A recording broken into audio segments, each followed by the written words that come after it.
from one city to another. He says in a couplet, "It is hoped that the bone joiner will set the broken bones." 14 I have not lost hope in Allah. He will indeed help those who suffer hardships. It is mentioned in An-Nisa wat Taqasum 15. Mansur entrusted a room to the wife of his son, Mahdi, and administered an oath that so long as he was alive, she would not open the room. When Mansur died, Mahdi opened the room and he saw that dead bodies of descendants of Abu Talib were lying in it.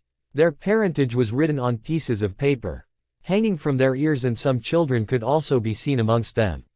Makrizi writes, "What connection such crimes have with justice, with the religion of Muhammad and with the conduct of religious leaders? What link has this hard-heartedness with the kinship of the mercy of the worlds? By Allah, these actions have nothing to do with religion and faith." On the other hand, these indecent actions are mentioned in Quran as follows.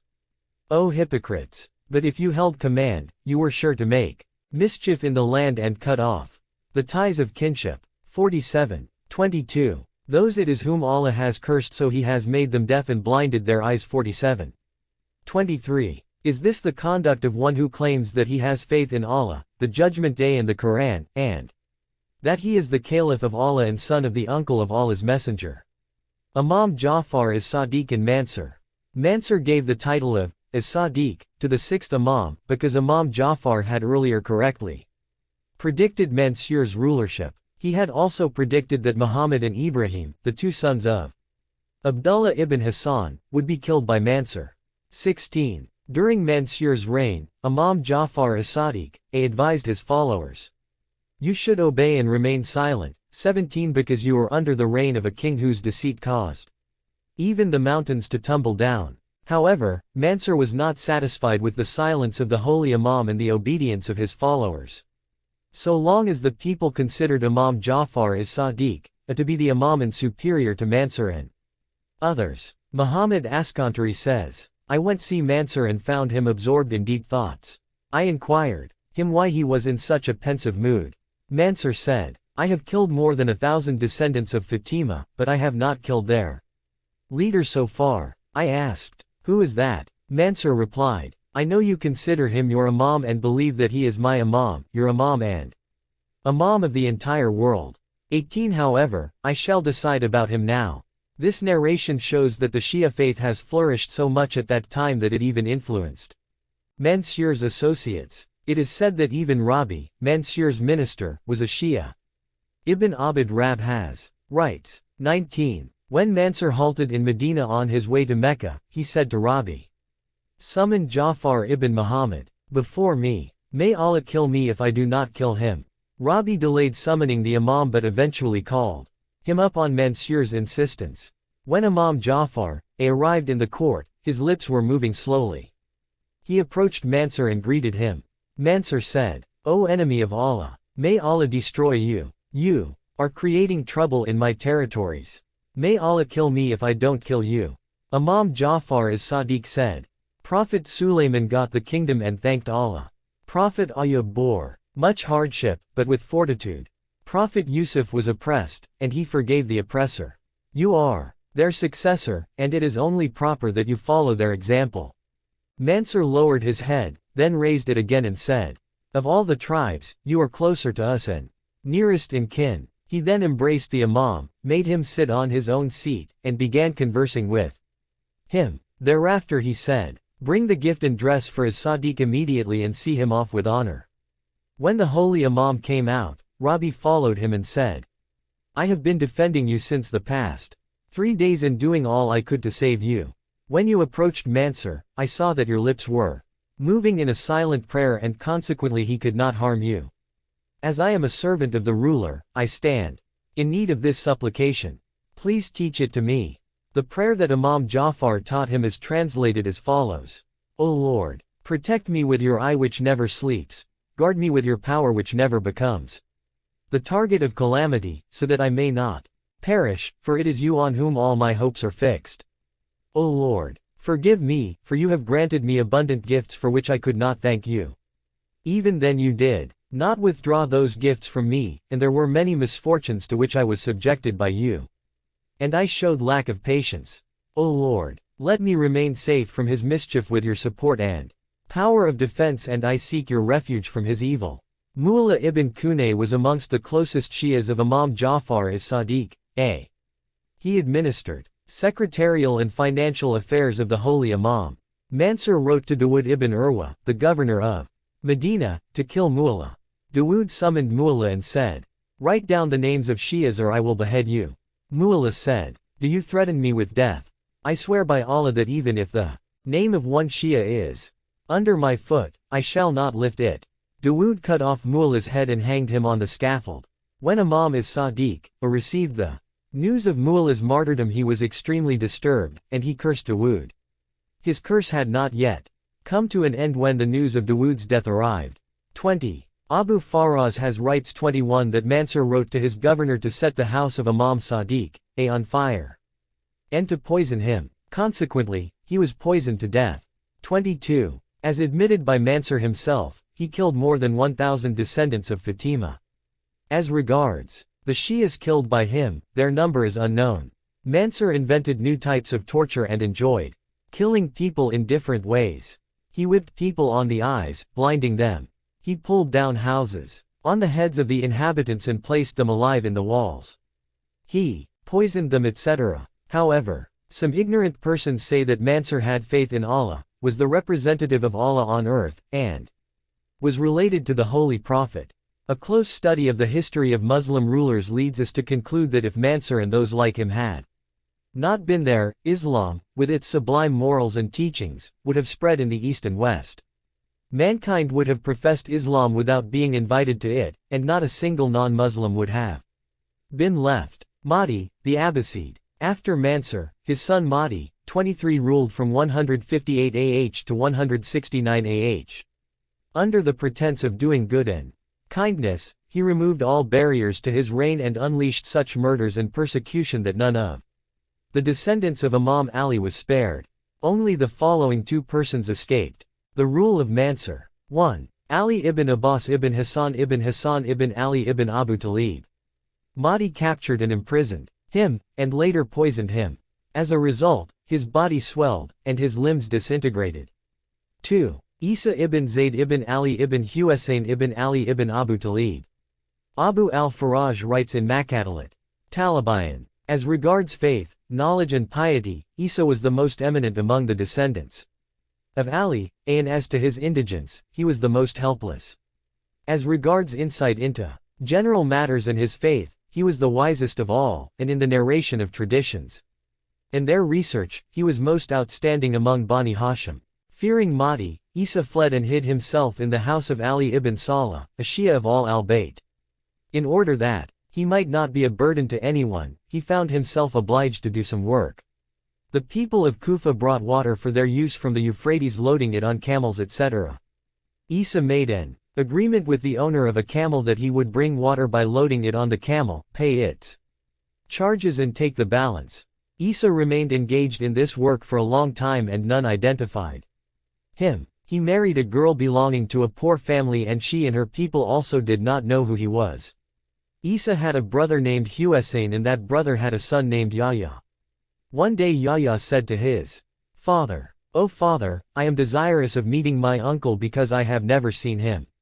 Husayn said, "Son, I fear this might put your uncle into trouble." Yahya insisted till his father agreed and said to him, "Go to Kufa and inquire about the Bani Hay locality. There is a street there with this name and a house with this sign. Sit down near that house. In the evening you will see a tall old man coming, the marks of prostration are visible on his forehead. You will find him wearing woolen clothes and loading water on the back of a camel. He remembers Allah on every step and tears flow from his eyes. You should then stand up and salute him and put your arms around his neck. In the beginning, he will be afraid of you. So, you should introduce yourself at once. That man is your uncle. He will narrate his own affairs and inquire about ours. Do not stay there for long, but take leave of him and return, because it is possible that you may not see him again. Carry out whatever instructions he gives you, because if you go to see him again, he will get afraid of you and will change his residence." Yahya says, "I went to Kufa and acted according to the directions given by my father. When I tried to embrace my uncle, he became afraid of me just as wild animals fear human beings and run away. I told him that I was his nephew, Yahya. Thereupon he embraced me and wept. He made his camel sit, and himself sat down by the side of the road and began talking. He inquired about every member of the family, and I informed him in detail, and he wept. Then he said, "Dear nephew, I bring water loading it on the back of this camel, pay the hiring charges and spend the rest of my earnings on my own needs. When I cannot bring water, I go to the desert and procure my food in the form of vegetables, which people throw away. Oh my nephew, I have married a woman who does not know who I am. Allah gave me a daughter and she did not know my position. Her mother said to me, 'Give your daughter in marriage to the son of such and such water carrier who is one of our neighbors because he is suitable for us and has asked for her hand.' She insisted for a reply, but I could not tell her that her daughter is a descendant of the Prophet. I, therefore, sought a remedy from Allah and He caused the girl to die. Although her death was hard for me, it was not hard for me from another point of view, because she departed from the world and did not know her relationship with the Holy Prophet." Yahya says, "My uncle requested me in the name of Allah to return and not to see him again. I, therefore, bade him farewell and returned." The life history of people like Isa makes the conduct of the despotic rulers clear. Under their rule, the learned and the righteous suffered different kinds of hardships, whereas the mean ones lived in pleasure and enjoyed all amenities. The pious scholar and faithful traditionist, Isa ibn Zayd ibn Imam Zayn al-Abidin, who was a descendant of Imam Ali and Lady Fatima, could not introduce himself in a city of Muslims although the ruler of the city was the chief of the Muslims. He did not make himself known and earned his livelihood through hard labor. Isa was spending his time away from his home secretly in a state of exile and was suffering all these hardships because he was a learned and pious man, and knew what truth is, and acted accordingly. However, as for licentious men, loose women, and those who were immersed in crimes lived in luxury. They had all the luxuries of life. Masudi says that the huge amount of tax that Mansur had collected from the people was distributed by his son, Mahdi, to his favorites. A professor of philosophy in Cairo University said to me, "Shias believe in taqiyya dissimulation." I said, "Professor, may Allah curse those who forced the Shias to observe taqiyya." Prophet Musa left Egypt secretly and said, "O Lord, deliver me from the unjust people." 28:21. And our holy prophet said, "It is a matter of shame for a nation in which a true believer is obliged to perform his duties in taqiyya. You people are vociferous about the freedom of opinion and faith. However, when you see an oppressed person deprived of his right and not saying anything for fear of despotic rulers, you criticize him for observing taqiyya, but you ignore the crimes of the oppressors." Hadi, the Abbasid. Upon Mahdi's death, people gave allegiance to his son Musa, who assumed the title of Hadi. Masudi writes in Maruhuz Zahab, Mahdi ruled for 15 months. He was a cruel and bad-mannered person. During Hadi's rule, the governor of Medina was Abd al-Aziz, a descendant of Umar. He used to persecute the descendants of Imam Ali. In today's terminology, he had put all of them on the exit control list. He had told them, "You must report to the police station every day." Abd al-Aziz used to accuse the descendants of Ali, of drinking wine. He lashed them and paraded them in the bazaars. One day Abd al-Aziz summoned Husayn ibn Ali ibn Husayn, used abusive language, threatened him with death, and spoke in such an unbecoming manner that Husayn was compelled to revolt against him. Abd al-Aziz killed Husayn and some other descendants of Imam Ali who were with him at a place called Fak, situated 6 miles from Mecca. For 3 days their dead bodies remained under the sky and wild animals and birds ate their flesh. Those who were captured were also tortured and then killed.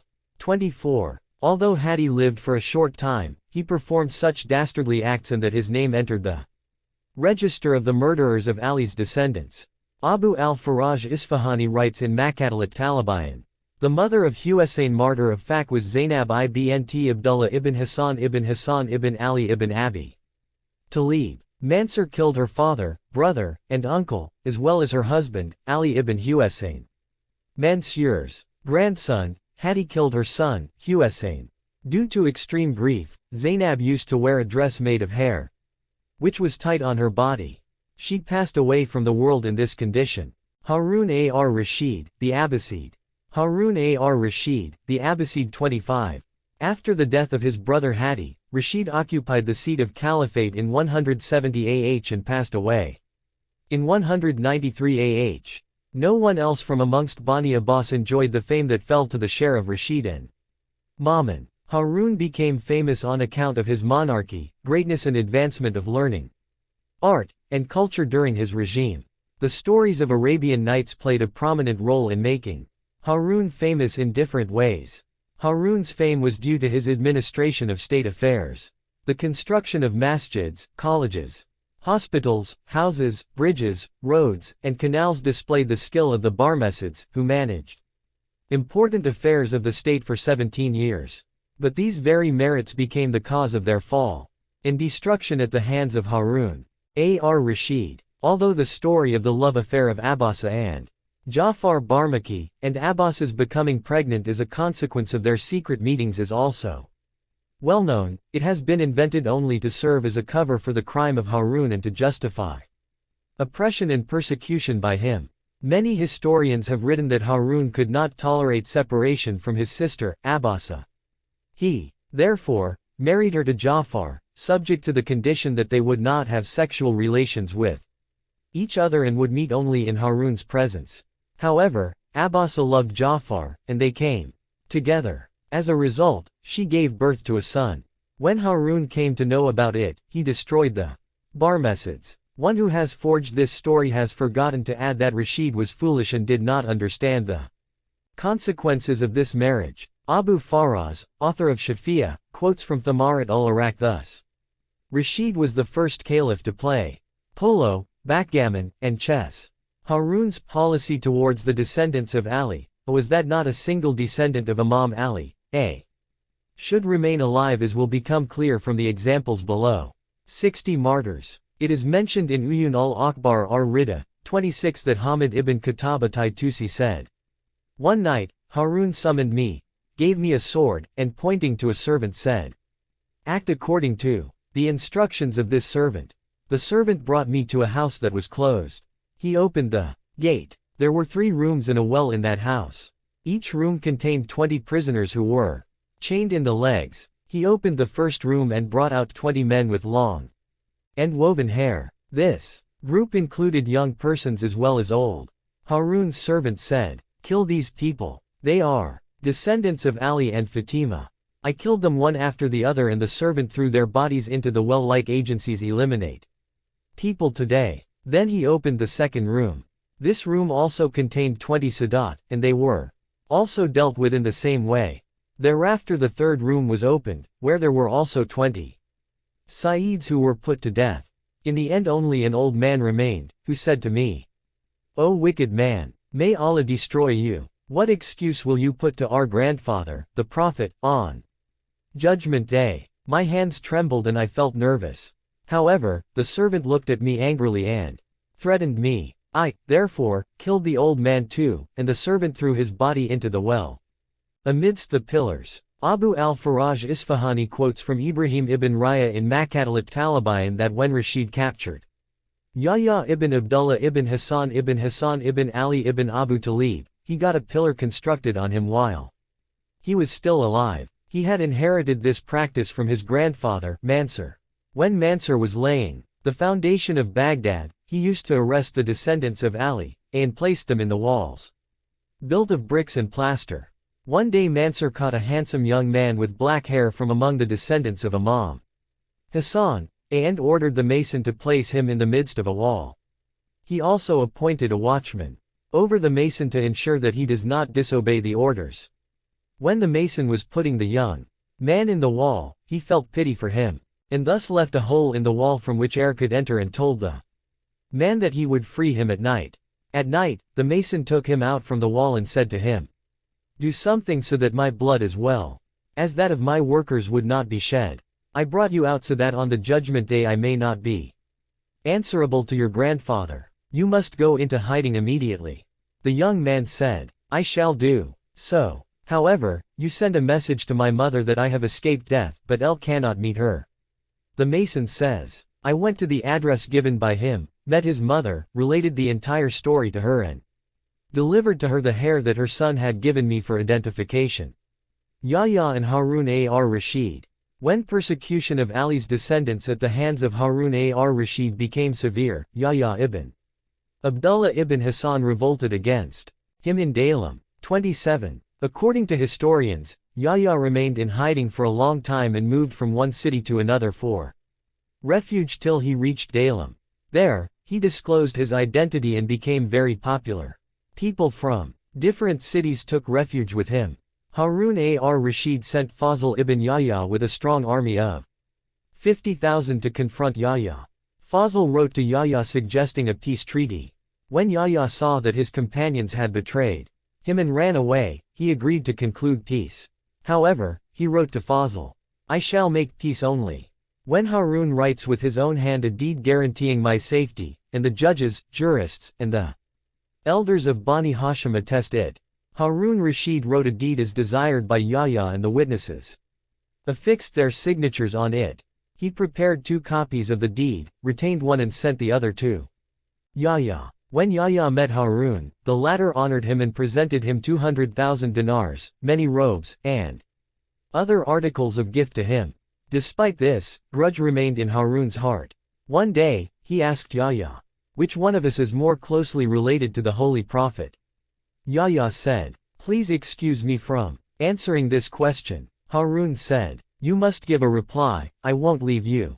Then the following conversation took place between them.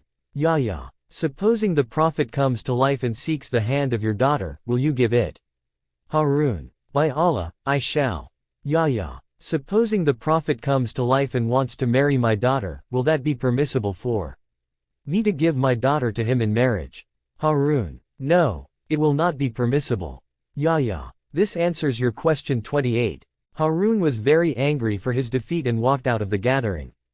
29. Pseudo-ulama. Harun ar-Rashid decided to betray Yahya and nullify the deed of amnesty that he had written with his own hand. However, he had no justification for this and therefore continued to tolerate the situation.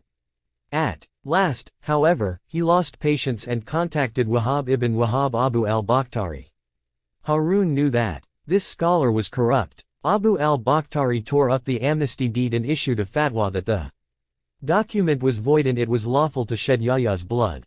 In lieu of this service, Harun paid him a huge amount and appointed him as a judge. 30. On the basis of this fatwa, Harun ordered Yahya to be given 100 lashes. Yahya reminded him of his kinship with the Prophet, but without any effect. Then he sent Yahya to prison. On the following day, he summoned Yahya again and gave 100 lashes. Thereafter Harun imprisoned him and stopped food and water to him. As a result of this, Yahya passed away. According to another version, he died in prison due to heart trouble. Whatever the circumstances may have been, it was a clear case of murder by strangulation. Persons like Abu al-Bakhtari existed before Harun, existed after him, and still continue to exist. Ibn Athir writes that 40 pseudo-ulamas issued verdict for Yazid ibn Abu al-Malik that the caliphs are exonerated from accounting and punishment in the hereafter. 31. I am aware of many such pseudo-ulama who are lackeys of despots like Harun and Yazid, who support their transgression and sinfulness, and issue statements against sincere religious scholars. Harun's learning. A lady wrote to Harun, may Allah accomplish your work, make you happy with what he has given you, and grant you a high position. Harun said to his courtiers, this woman has cursed me under the cover of dua. When she says, may Allah accomplish your work, she refers to the words of a poet who says, when it is said that your work is accomplished, it means that you should await your annihilation. And when she says, may Allah make you happy with what he has given you, she refers to the words of all of his. When they are happy with what they possess, we take it away suddenly. 6. 44. And her saying that Allah may grant me high position has a reference to the words of a poet who says, the fall of every bird is according to the proportion of the height it flies. Descendants of Abu Talib. Abu al-Faraj Isfahani writes in Maqatalat Talibayan, Harun regularly inquired from his agents about the circumstances in which Ali's descendants were living. He was informed that one of them named Abdullah ibn Hassan ibn Ali was residing at a particular place. He summoned Abdullah, who said to Harun that he didn't have any connection with the revolutionaries of Bani Hashim. I roam about in the wilderness and earn my livelihood by hunting. Fear Allah and don't shed my blood. Harun imprisoned Abdullah and later had one of his ministers put him to death. He also imprisoned Muhammad ibn Yahya ibn Abdullah ibn Hassan, who breathed his last in the prison. He flogged Husayn ibn Abdullah ibn Ismail ibn Abdullah ibn Ja'far ibn Abi Talib so much that he died. Ishaq ibn Husayn ibn Zayd ibn Hassan also passed away in Harun's prison. When Abbas ibn Muhammad ibn Abdullah ibn Ali ibn Husayn came before Harun, the latter said, "Son of loose woman." Abbas retorted, "She must be your mother." Harun was infuriated and ordered to split his head. Thus, he was struck with an iron rod and died. Imam Musa al-Kazim and Harun ar-Rashid. The Quran speaks of two categories of leaders, viz. the leaders of truth and leaders of falsehood and deviation. Almighty Allah says, "We appointed them as leaders to guide the people through our command and sent them revelation to strive for good deeds, worship their Lord, and pay Zakat." 21:73. These attributes are especially found in Imam Ali, and the purified Imams from his descendants.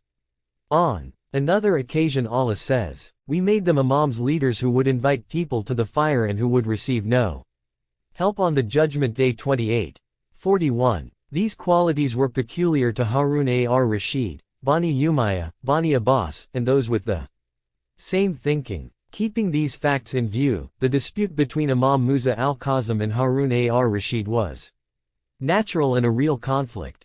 One Imam invited people to Allah and paradise, and another invited them to Satan and hell. Is it possible for the two opposites to unite?